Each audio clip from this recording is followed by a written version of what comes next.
To see mutual information in action, let's turn to AdSense, which is the mechanism that Google uses to place ads in web pages other than search results.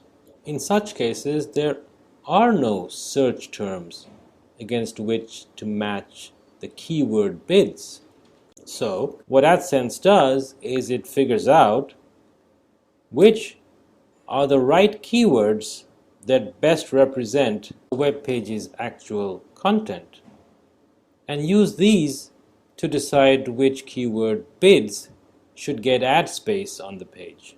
For example, suppose you are reading this review of a camera, then the ad on the right has probably been posted by a company in multi-brand retail who happened to bid high for the camera keyword.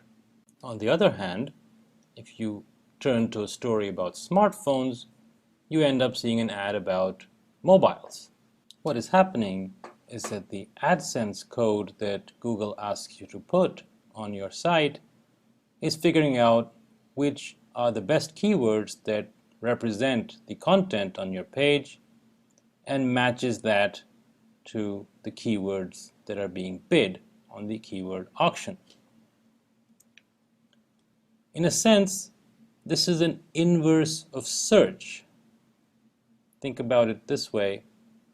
When you're searching, you give some query keywords and you want to come back with the pages that best match them. In this case, you're shown a page and the system needs to guess what are the best possible keywords that you would have searched with if this was the page that you really wanted as a result. Viewing this problem in the language of information theory, the transmitted signal is the content of the web page, and what you're receiving are the keywords. The channel that enables you to do this is AdSense, which is Google's technique to guess keywords from content, and it tries to maximize the mutual information between these two signals. Search, on the other hand, is the reverse. You're given some keywords and you want to find those pages which best match the keywords that you chose. So the question now reduces to how to maximize the mutual information between the words on one side and the words that you want to receive on the other. And that would define the way you would design an AdSense channel.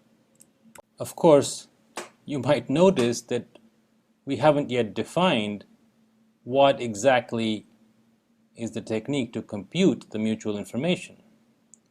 Be patient, we're going to come to that because mutual information is so deep a concept that it applies in many contexts.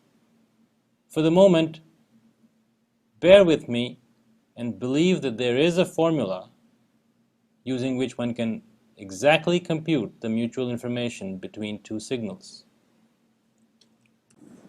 Disregarding mutual information for the time being, let's think about how one might construct the best possible keywords given a web page. The converse problem of search is equally related. Which terms in a query should one consider while searching? Obviously, you don't need to worry about which documents match the in a. You really should focus on those words in the query which are likely to be keywords in the documents that you want to search for. Let's figure this out intuitively.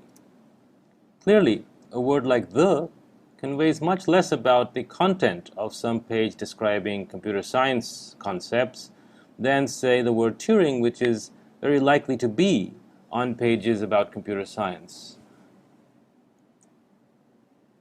Clearly, rarer words, that means words which are not that common in all documents, like the, a, and in, make better keywords.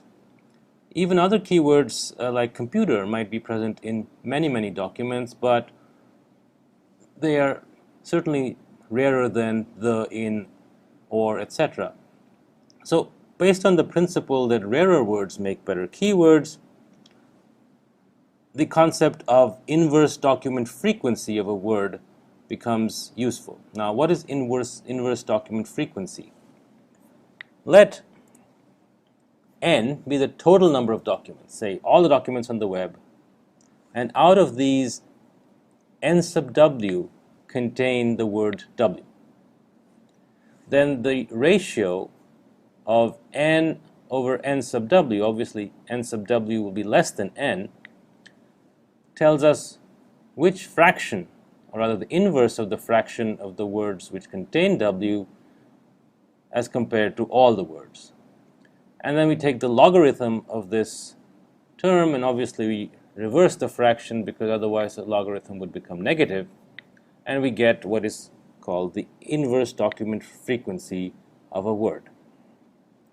Well, that's obviously not enough, because a document needs to contain the word itself if the word needs to be a keyword. And if it contains many instances of the word, say Turing, maybe 15 times, for example, it's much more likely that Turing is a keyword for that document compared to, say, a document where the word occurs only twice. So the second principle that we apply in our intuition is that more frequent words make better keywords. More frequent in the document that we are considering, not more frequent in general.